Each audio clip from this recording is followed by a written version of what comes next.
Berjumpa lagi dalam pembelajaran pendidikan agama Katolik dan budi pekerti. Bagaimana kabar Ananda sekalian? Ibu berharap semua Ananda dalam keadaan sehat dan tetap semangat mengikuti PJJ kita dari rumah. Sebelum kita mendalami materi kita hari ini, terlebih dahulu kita siapkan hati kita berdoa. Kita doakan dari puji syukur nomor 182. Dalam nama Bapa dan Putra dan Roh Kudus, amin. Allah pencipta semesta, Engkau memanggil setiap insan kepada keselamatan dan Engkau mengharapkan tanggapan dari mereka.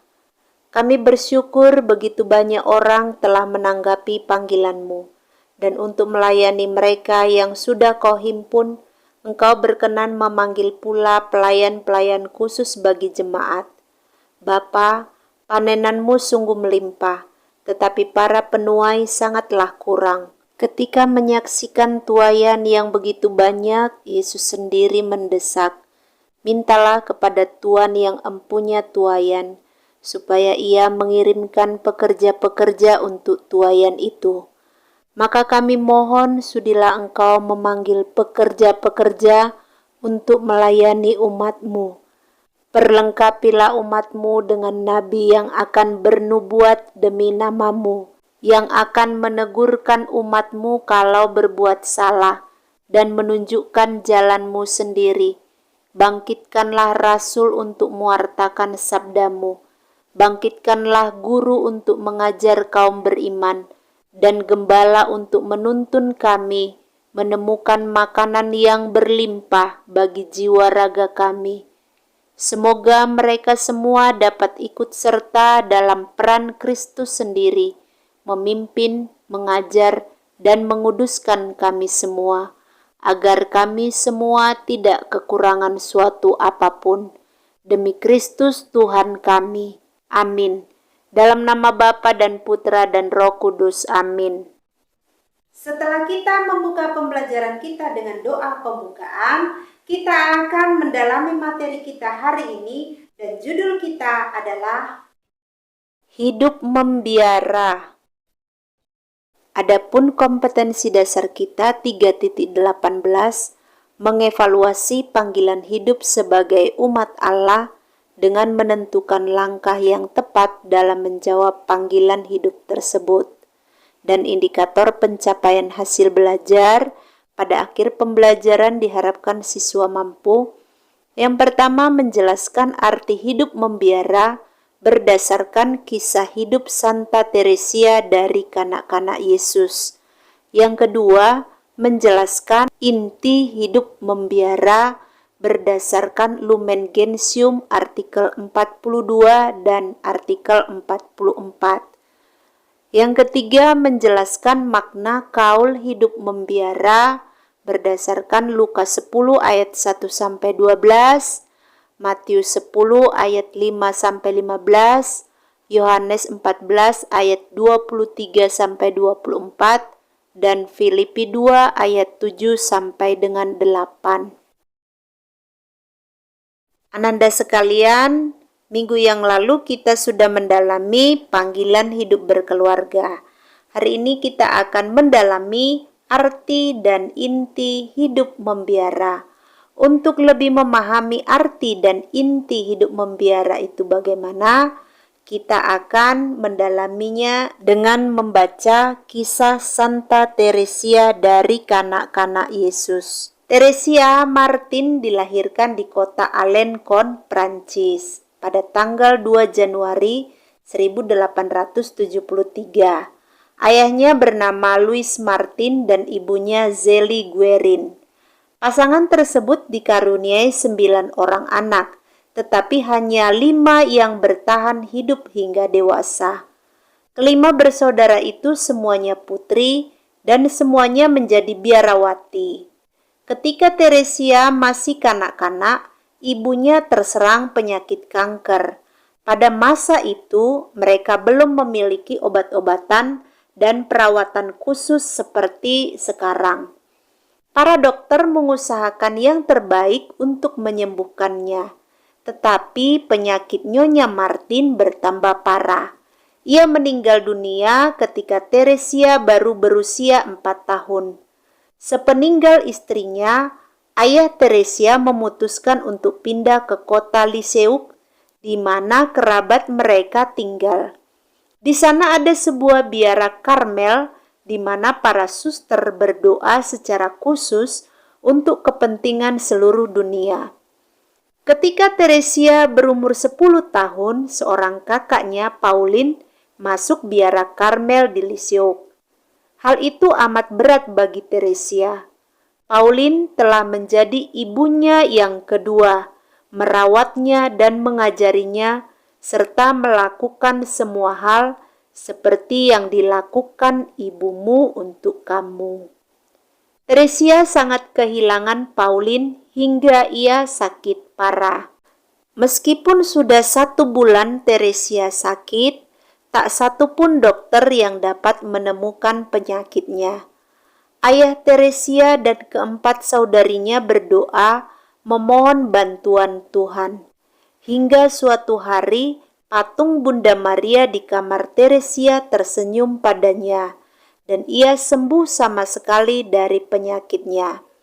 Suatu ketika, Teresia mendengar berita tentang seorang penjahat yang telah melakukan 3 kali pembunuhan dan sama sekali tidak merasa menyesal.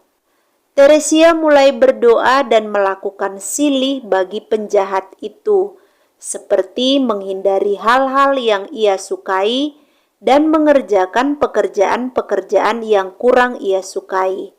Ia memohon pada Tuhan untuk mengubah hati penjahat itu. Sesaat sebelum kematiannya, penjahat itu meminta salib dan mencium tubuh Yesus yang tergantung di kayu salib. Teresia sangat bahagia. Ia tahu bahwa penjahat itu telah menyesali dosanya di hadapan Tuhan. Teresia sangat mencintai Yesus. Ia ingin mempersembahkan seluruh hidupnya baginya. Ia ingin masuk biara Karmel agar ia dapat menghabiskan seluruh harinya dengan bekerja dan berdoa bagi orang-orang yang belum mengenal dan mengasihi Tuhan. Tetapi masalahnya, ia terlalu muda. Jadi ia berdoa dan menunggu dan menunggu dan berdoa. Hingga akhirnya ketika umurnya 15 tahun, atas izin khusus dari Paus, ia diizinkan masuk biara Karmelit di Liseuk. Apa yang dilakukan Teresia di biara? Tidak ada yang istimewa, tetapi ia mempunyai suatu rahasia, cinta. Suatu ketika Teresia mengatakan, Tuhan tidak menginginkan kita untuk melakukan ini ataupun itu. Ia ingin kita mencintainya. Jadi Teresia berusaha untuk selalu mencintai. Ia berusaha untuk senantiasa lemah lembut dan sabar. Walaupun itu bukan hal yang selalu mudah. Para suster biasa mencuci baju-baju mereka dengan tangan. Seorang suster tanpa sengaja selalu mencipratkan air kotor ke wajah Teresia. Tetapi Teresia tidak pernah menegur ataupun marah kepadanya. Teresia juga menawarkan diri untuk melayani suster tua yang selalu bersungut-sungut dan banyak kali mengeluh karena sakitnya. Teresia berusaha melayani dia seolah-olah dia melayani Yesus.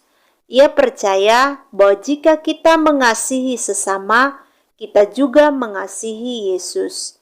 Mencintai adalah pekerjaan yang membuat Teresia sangat bahagia.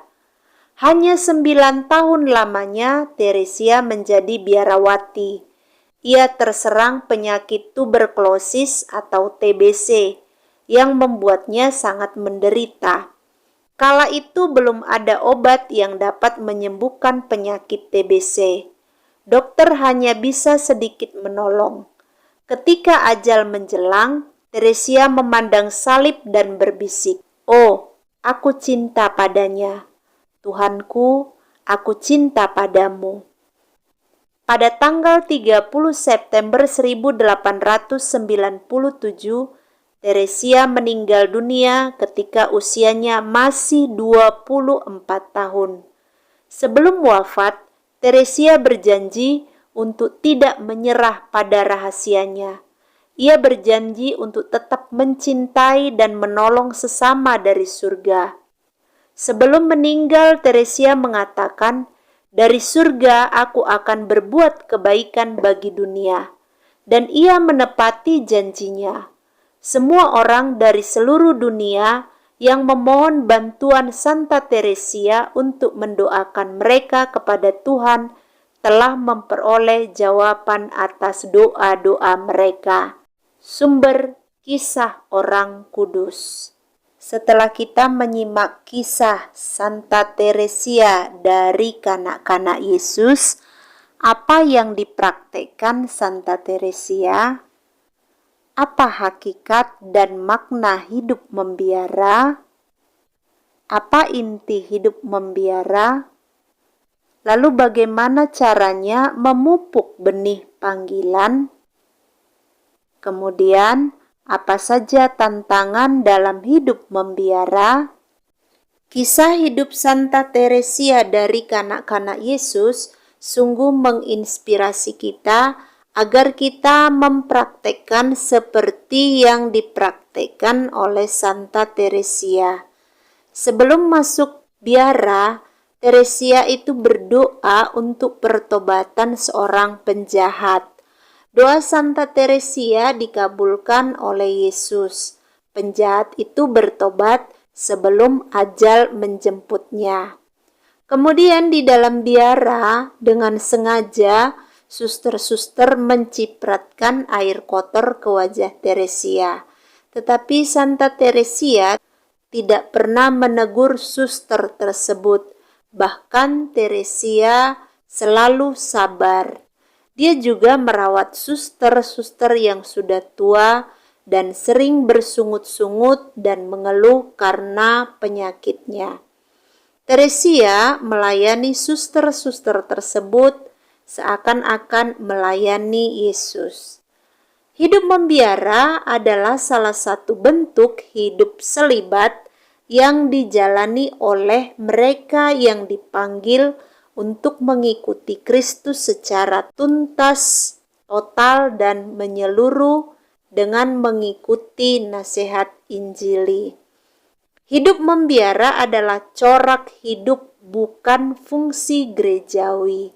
Jadi dengan kata lain, hidup membiara adalah suatu corak atau cara hidup yang di dalamnya orang hendak bersatu dan mengikuti Kristus secara tuntas melalui kaul yang mewajibkannya untuk hidup menurut 3 nasihat Injili, yaitu kaul keperawanan, kaul kemiskinan, dan juga kaul ketaatan.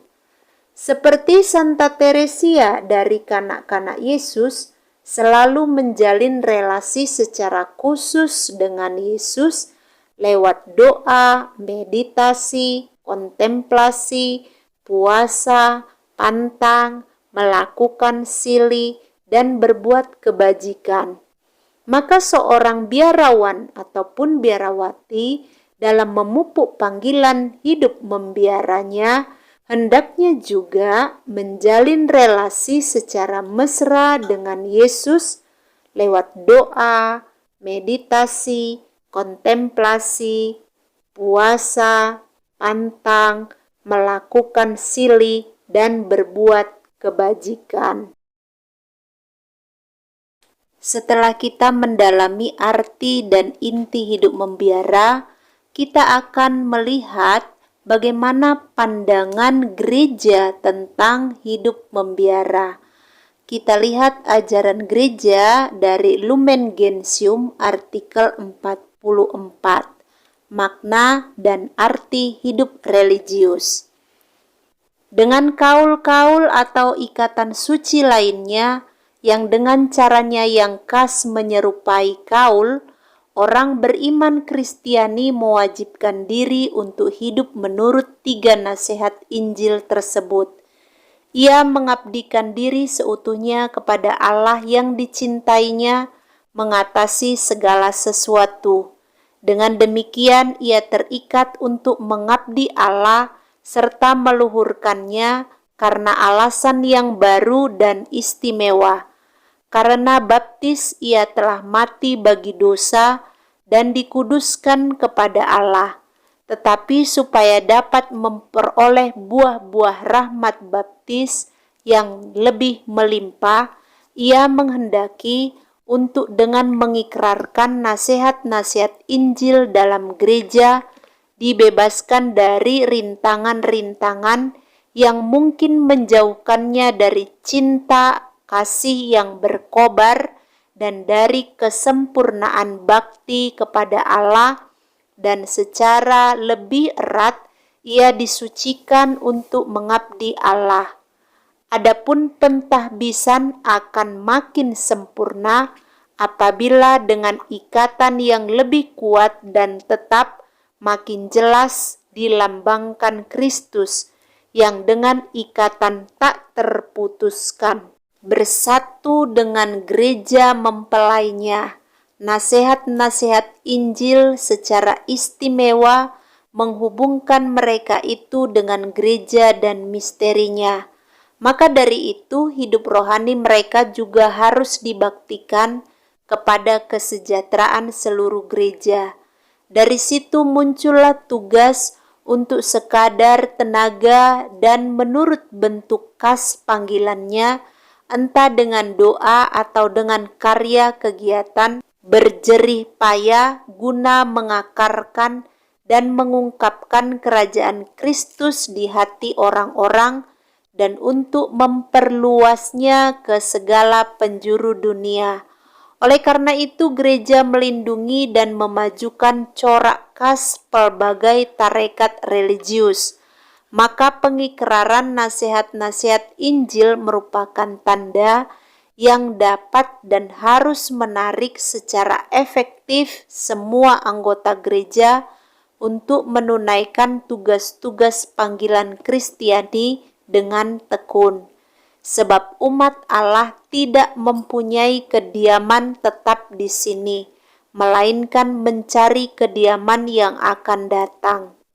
Maka status religius yang lebih membebaskan para anggotanya dari keprihatinan-keprihatinan duniawi juga lebih jelas memperlihatkan kepada semua orang beriman harta surgawi yang sudah hadir di dunia ini, memberi kesaksian akan hidup baru dan kekal yang diperoleh berkat penebusan Kristus, dan mewartakan kebangkitan yang akan datang serta kemuliaan kerajaan surgawi. Corak hidup yang dikenakan oleh Putra Allah ketika ia memasuki dunia ini untuk melaksanakan kehendak Bapa dan yang dikemukakannya kepada para murid yang mengikutinya, yang diteladankan dan lebih dekat oleh status religius dan senantiasa dihadirkan dalam gereja. Akhirnya status itu juga secara istimewa menampilkan keunggulan kerajaan Allah melampaui segalanya yang serba duniawi dan menampakkan betapa pentingnya kerajaan itu. Selain itu juga memperlihatkan kepada semua orang keagungan maha besar kekuatan Kristus yang meraja dan daya Roh Kudus yang tak terbatas yang berkarya secara mengagumkan dalam gereja. Jadi meskipun status yang terwujudkan dengan pengikraran nasihat-nasihat Injil itu tidak termasuk susunan hierarkis gereja, namun tidak dapat diceraikan dari kehidupan dan kesucian gereja.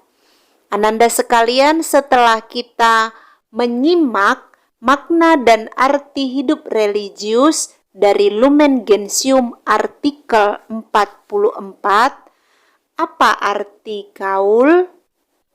Apa arti kaul kemiskinan?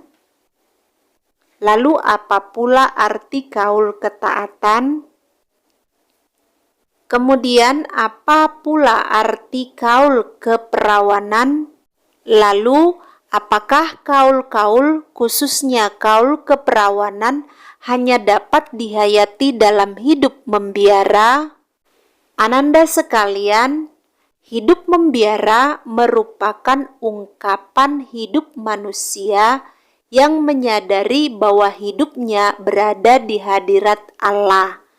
Agar hadirat Allah bisa diungkapkan secara padat dan menyeluruh, orang melepaskan diri dari segala urusan membentuk hidup berkeluarga. Hal ini dilakukan mengingat berdasarkan pengalaman, kesibukan hidup berkeluarga sangat membatasi kemungkinan untuk mengungkapkan hadirat Allah secara menyeluruh dan padat. Nah, dilihat dari hidup manusia keseluruhan, ternyata hidup membiara mempunyai nilai dan kepentingannya.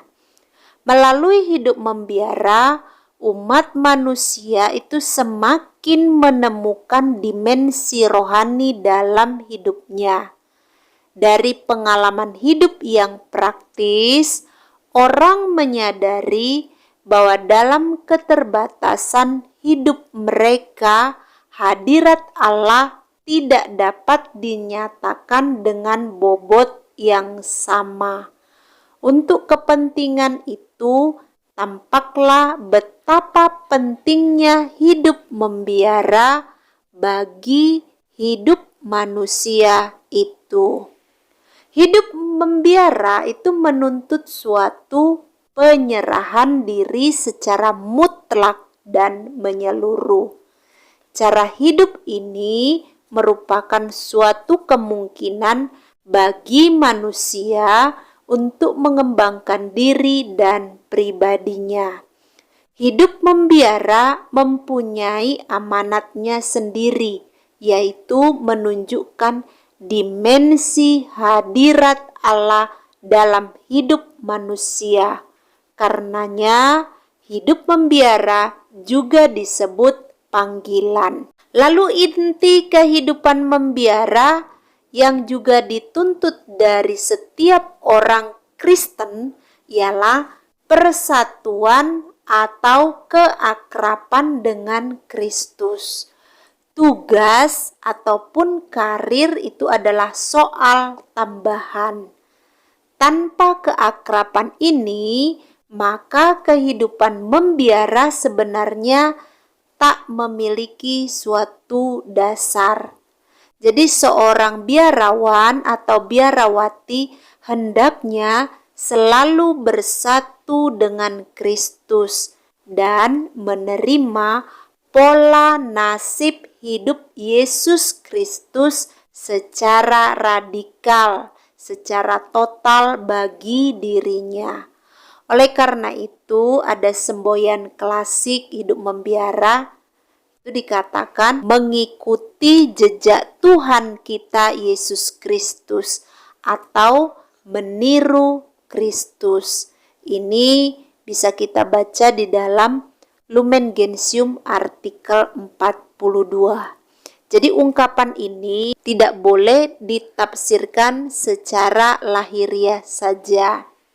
Jadi mereka yang mengikuti Kristus berarti meneladan bentuk kehidupan Yesus. Akan tetapi meneladani itu harus diusahakan sedemikian rupa sehingga mereka sungguh-sungguh bersatu dan menyerupai Kristus. Untuk dapat menyerupai dan menyatu dengan Kristus, orang harus sering berkomunikasi atau bertemu dengan Yesus Kristus. Pertemuan atau komunikasi yang efektif dan yang paling sering dilakukan adalah doa. Seorang biarawan atau biarawati yang baik harus sering tenggelam dalam doa, sebab doa itu merupakan suatu daya atau kekuatan untuk dapat meneladani dan bersatu dengan Kristus. Di dalam doa, orang selalu bisa berbicara, mendengarkan, dan juga mengarahkan diri kepada Kristus. Persatuan erat dengan Kristus itulah inti dan tujuan hidup membiara. Jadi tanpa persatuan dengan Kristus, hidup membiara itu akan rapuh karena tidak memiliki dasar. Seorang biarawan dan juga biarawati perlu mengusahakan persatuan yang erat dengan Kristus dan menerima pola hidup Kristus secara radikal sampai ke akar-akarnya bagi dirinya sendiri. Inti hidup membiara didasarkan pada cinta Allah sendiri. Demi cintanya kepada manusia, Allah mengutus putranya ke dunia untuk mewartakan, menjadi saksi, dan melaksanakan karya keselamatannya bagi manusia. Yesus menjalankan tugas perutusannya secara sempurna dan radikal dengan menyerahkan diri secara total kepada Bapanya, memiliki dan menggunakan harta benda hanya sejauh diperlukan untuk melaksanakan karyanya. Dan Yesus taat kepada Bapanya sampai wafat di kayu salib. Maka pola hidup semacam itulah yang hendaknya dihayati oleh seorang biarawan atau biarawati dalam hidupnya sebagai tanda persatuannya dengan Kristus. Kemudian dalam hidup membiara ada 3 kaul. Kaul itu berarti janji. Ada 3 janji yang diungkapkan kepada Tuhan. Yang pertama, kaul kemiskinan. Memiliki harta benda adalah hak setiap orang. Dengan mengucapkan dan menghayati kaul kemiskinan, orang yang hidup membiara melepaskan hak untuk memiliki harta benda tersebut. Ia hendak menjadi seperti Kristus, dengan sukarela melepaskan haknya untuk memiliki harta benda. Untuk dapat menghayati kaul kemiskinan dengan baik, diperlukan sikap batin rela menjadi miskin seperti yang dituntut oleh Yesus dari murid-muridnya. Kita bisa membacanya dari Lukas 10 ayat 1-12. Juga kita bisa membaca dari Matius 10 ayat 5-15. Sikap batin ini perlu diungkapkan dalam bentuk nyata dalam kehidupan sehari-hari.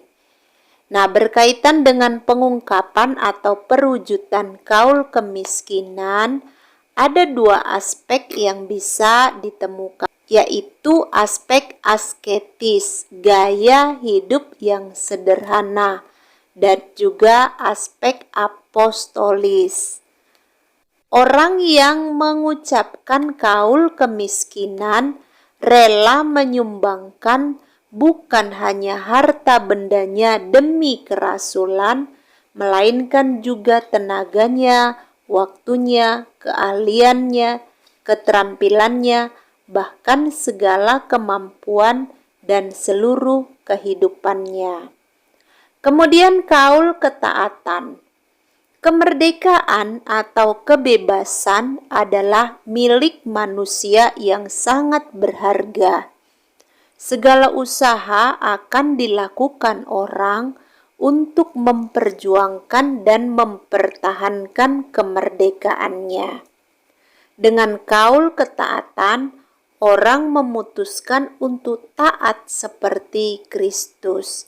Kita bisa baca dari Yohanes 14 ayat 23 sampai dengan 24 dan juga dari Filipi 2 ayat 7 sampai dengan ayat 8.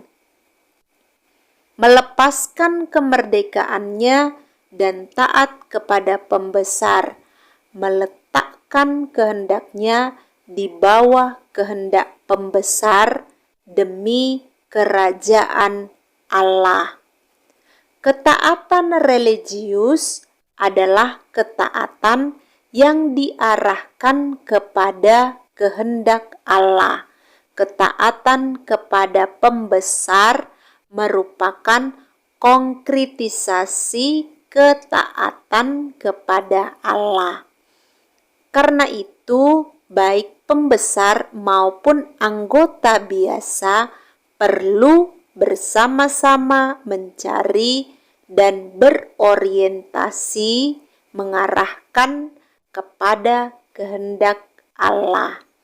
Dalam kaul ketaatan dapat dibedakan aspek asketis dan aspek apostolis.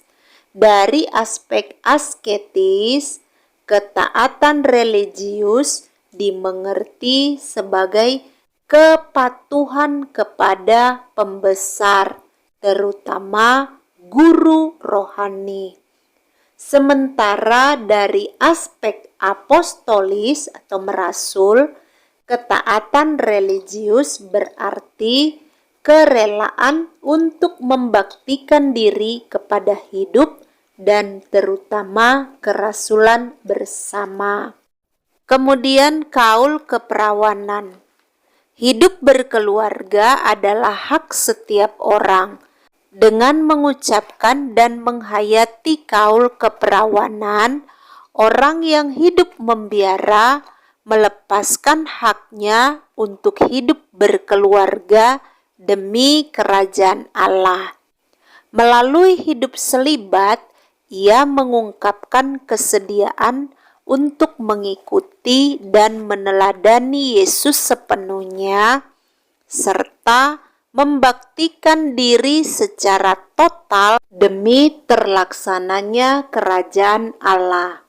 Dengan kaul keperawanan, sikap penyerahan diri seorang Kristen dinyatakan dalam seluruh hidup dan setiap segi. Jadi inti kaul keperawanan bukanlah tidak kawin, melainkan penyerahan secara menyeluruh kepada Kristus yang dinyatakan dengan meninggalkan segala-galanya demi Kristus dan terus-menerus berusaha mengarahkan diri kepada Kristus, terutama melalui hidup doa. Jadi secara singkat, ketiga kaul itu dapat dikatakan sebagai suatu sikap radikal atau total untuk mencintai Bapa, kaul keperawanan, pasrah kepada kehendak Bapa, kaul ketaatan, serta bergantung dan berharap hanya kepada Bapa, kaul kemiskinan. Untuk semakin mendalami materi kita hari ini, tulislah sebuah refleksimu tentang panggilan hidup membiara. Sebagai aksi, buatlah doa untuk para biarawan dan biarawati dan doakanlah setiap hari dalam kegiatan doa harianmu. Kemudian, bersikaplah hormat pada biarawan dan biarawati, rohaniwan dan rohaniwati. Untuk penugasan, Ananda silahkan melakukan wawancara dengan kaum religius, entah imam, ataupun biarawan, biarawati, bruder, frater, ataupun suster yang ada di parokimu tentang penghayatan, tantangan-tantangan, dan apa saja upayanya memelihara panggilan hidup selibatnya. Hasil wawancaramu silakan tulis di dalam buku catatanmu, ditulis dengan rapi. Dan untuk menutup pembelajaran kita pada hari ini, mari kita tutup dengan doa penutup. Dalam nama Bapa dan Putra dan Roh Kudus, amin. Bapa yang Maha Kudus, kami bersyukur kepadamu atas begitu banyak biarawan-biarawati yang dengan tulus dan penuh semangat mengikuti nasihat-nasihat Injil Putramu. Dengan menjawab panggilan suci ini, mereka hidup hanya untuk Engkau, karena seluruh hidup dan pelayanan mereka hanya tertuju kepadamu. Semoga penyerahan secara utuh ini mendorong mereka untuk tekun mengamalkan keutamaan-keutamaan Injili, terutama kemiskinan, ketaatan, dan kemurnian. Terangilah mereka agar menyadari kemurnian yang mereka ikrarkan demi kerajaan surga sebagai anugerah yang amat luhur, karena dengan itu mereka terbantu untuk mengasihi Engkau secara utuh.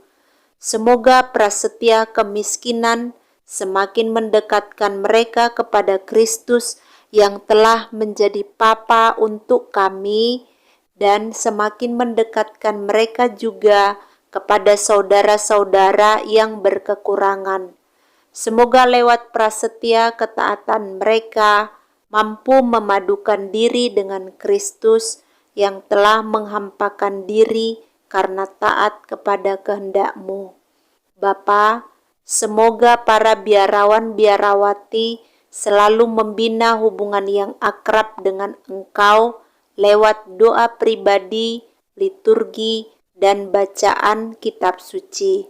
Sesudah disegarkan oleh santapan-santapan suci ini, semoga mereka mampu meneguhkan saudara-saudarinya kaum beriman. Semoga para biarawan-biarawati selalu membina kehidupan bersama yang akrab dan hangat, tempat setiap anggota dapat berbagi suka dan duka, saling menghibur dan meneguhkan, dan sebagai satu keluarga semakin akrab dengan Engkau sendiri.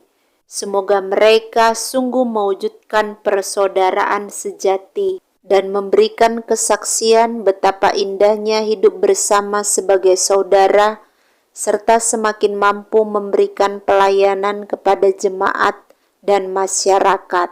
Demi Kristus Tuhan dan pengantara kami. Amin. Dalam nama Bapa dan Putra dan Roh Kudus. Amin. Demikian pembelajaran kita pada hari ini. Kita bertemu dalam pembelajaran kita minggu depan. Selamat belajar. Shalom.